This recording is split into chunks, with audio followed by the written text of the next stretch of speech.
mga ma'am Japan, good morning! Etong video nga pala nung August pa, nung bakasyon pa ni ate. Late upload na nga. Actually naka-edit na to kaso wala pang voice over. Tinatamad yan. Alam ko may mga naghihintay ng video ko kaya in-upload ko na. Nakakahiya naman kasi sa inyo, char. Pero salamat nga pala sa mga sumusuporta. Pagpalain po kayo. At eto nga, kasama ko sila ate at bunso. Kung matatandaan ko, araw to ng Sabado kasi lesson ni ate sa piano. Kahit bakasyon na si ate sa school, meron pa rin siyang piano lesson.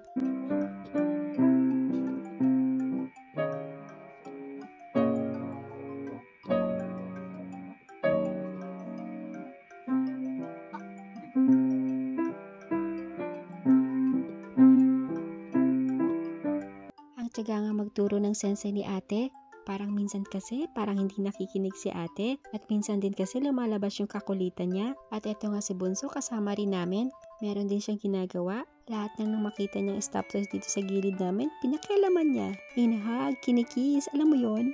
At bawat makuha niyang stop toy, sabi niya kunan ko daw siya ng pictures. Siyempre tayo, susunod naman. At pagkatapos ng piano ni ate, pumunta naman kami sa Domi. Parang maliit na mall.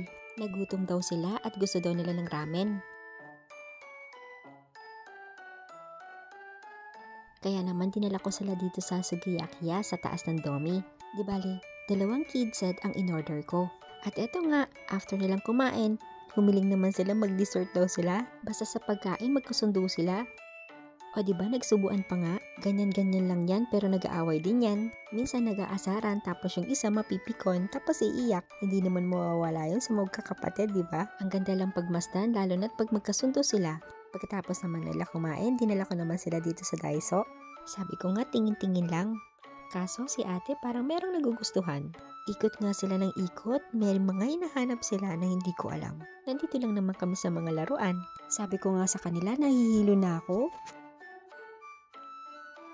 Kaso nung nakita ko si Bunso, parang iba yung trip niya. Hoy, para sa mga pet yan. Pet ka ba, Bunso? At ito nga, pagkatapos namin tumingin-tingin, dumiretso naman kami dito sa my game center. Kapag pumupunta nga pala kami dito, ito pala yung gustong-gusto nilang laruin. Buti nga si Bunso madali ng turuan. At ito pa ang isa, gusto rin nila sumakay sa mga rides. Lahat ata ng mga rides sinakyan na nila dito. Hindi ko na rin nakunan. Siyempre kahit kinukunan natin sila ng video para naman sa vlog dahil kailangan din nilang attention. At siyempre i-balance din natin, hindi lang nakafocus sa ibang bagay. At ayun nga, after nilang sumakay sa mga rides at kapag nasatisfy na rin at napagod na, sila na rin ang nagyayaya kahit ayaw mo pa.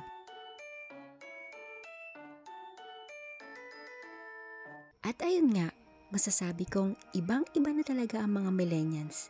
Lalo na katulad nila ate at bunso, syempre based on experience sa kanila, lalo na kapag hawak nila ang tablet or manood sila ng TV at kung ano-ano yung nakikita nila. At magugulat ka na lang, natututo na lang sila mag-isa, pero meron pa ring part na hindi talaga nagbabago.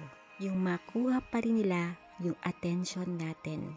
Yung oras, yung panahon, yung gusto nila makipaglaro, makipagkwentuhan, yung bigla na lang maglalambing sa'yo na walang dahilan, i-grab na natin yung pagkakataon na yon.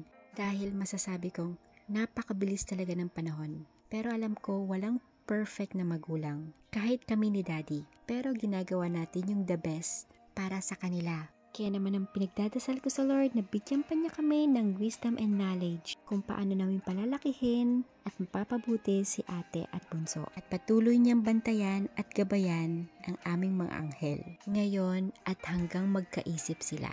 Yun lang po, salamat!